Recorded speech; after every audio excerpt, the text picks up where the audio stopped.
Hello and welcome to a quick update about Ethereum here just after the daily candle close. The chart context hasn't really changed from the last video, but we are making a very interesting move here right now on the micro scale, because we are, in my opinion, at the end. And again, there is just an assumption based on the micro count, which is always fragile. Please understand that, but it could be that we're in the final moves here of finishing an Elliott Wave triangle. I explained to you earlier today, I think we were here, that was early in the morning, it wasn't that early though, that this could be an Elliott Wave triangle because we came down, we didn't really reach the target of this C wave yet, which would still be expected to be made, and the move up off the low. So I mean, we nearly reached target. Yeah, you could argue target was reached by, in a volatile market. I mean, if the target is, the first target is 1181, and you reach 1182, that should be fine. But the move up was not impulsive. Yeah, you cannot count 5 waves. You cannot count an impulse. So it was for me a corrective move up, and I said this could be a triangle A, B, C. Then I posted a signal on Twitter and also in the for the Telegram members that we could now move down in the D wave. Ideal target 1190. It came down to 1192.50. And now we are moving up in an E wave. Now that could be finished now. So that's sort of a perfect Elliott Wave triangle. As long as we now stay below the C wave high, which is 1205, this could now break down. This would be an ideal time now to break down. Is it guaranteed? No, of course not. But a first indication that we are breaking down would be a move below the D wave low at 1192.57, and then a break below the B wave low would be a confirmation. That's below 1182, and then we can get deeper into this support area. And we've got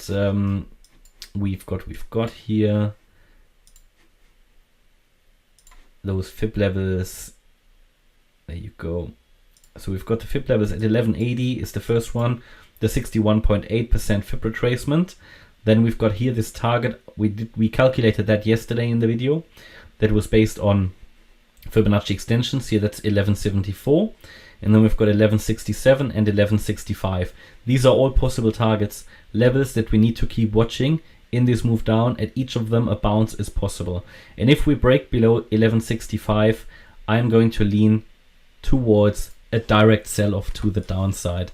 And that would indicate a move down to $1,000 at least, possibly even lower. But as I said before, this whole move would just look much better as an ABC with one more high here around the $1,300 region. Someone asked me in the previous video in the comments, and I usually read them all. I can't always reply, but I had the question, what happens if we break above the 1214 level? Because that is eventually, take that out first, that is eventually the level where the move up will be confirmed. Yeah, I mean, 100% confirmation you will never get in these markets. But if we break above the wave X high, which is at 1214, that would be good confirmation. So the question was, what actually happens if we break above that level? Well, the idea is that we follow this 5-wave move up in a C wave into at least here to this area of previous resistance between 1270 and 1290. Could push a bit higher, but above 1305 we're getting into something much more bullish. Well, not much more bullish, but then it will move from a 3-wave structure most likely into a 5-wave structure that could take us into the $1,400, $1,500 region. So at the moment the view would be, in the very short term, that ideally we're breaking down here in a C wave, get into this area and then turn around here. Again, if we break below the area, we will most likely get a move down straight away to $1,000. But again, also here, bear in mind, word of caution, the B waves can do funny things. They can also move below the beginning of the A wave. So even if we break this wide support area, I cannot fully rule out that we will still go higher. And the move to the upside would for me become, so that a direct move up, yeah, without breaking down into the wide support area, would be getting more likely above 1206, above the wave A high, and above 1214. Yeah, we can talk about that. The low is probably already in.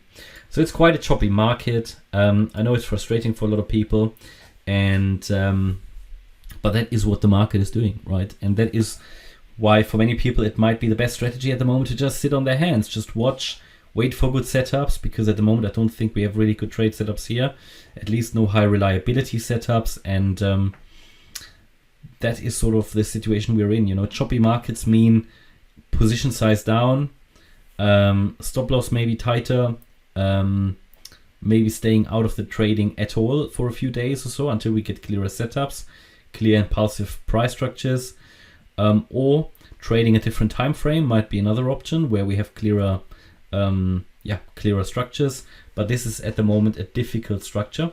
So where you would normally have maybe 2 scenarios, I'm tracking 3 here, 2 to the upside and 1 direct breakdown scenario, which also makes probabilities more difficult. Yeah, so this is where we are at the moment. The Elliott Wave is still very useful with the support levels and fib levels, and in helping us to understand that we are here in a choppy environment, which is exactly what the Elliott Waves are useful for, that they allow us to understand that we are in such a choppy environment and that trade setups may not be that useful. So again, I mentioned it before.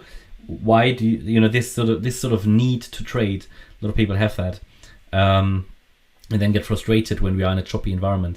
I mean, in an environment like that where you have either a corrective move or a diagonal pattern, you most certainly get headwinds, yeah, because you don't have the higher level structure that supports your move. You are most likely, if you are following a trade or if you trade the trend or something, you're gonna see those headwinds. And let's say headwinds were those moves down, yeah. So you're going long down here, yeah, and then you suddenly see that move down, yeah, and you fail to break out to the upside. So those kind of things, and that's why for many people this market is at the moment very, very difficult. It is a difficult environment to trade, yeah. There will be better times, there will be other times where we get clear impulses, clear wave structures, but at the moment this is a very choppy market, yeah. And fib levels still follow, you know, the market still follows fib levels, extensions and so on, but it's getting tough when you're tracking 2 or 3 scenarios. So, well, 3 or more really, which is what we're doing now, because the market just has the possibilities, right? The market hasn't fully made up its mind yet, which makes this difficult. Okay, but that will change at some point, so hopefully you liked the update. If you did, please hit the like button, leave a comment and subscribe. And if you really like the content, please check out the channel membership. And also if you're interested, follow us on Instagram and Twitter, and also check out the trading course on morecryptoonline.com. Thanks a lot for watching. Bye-bye.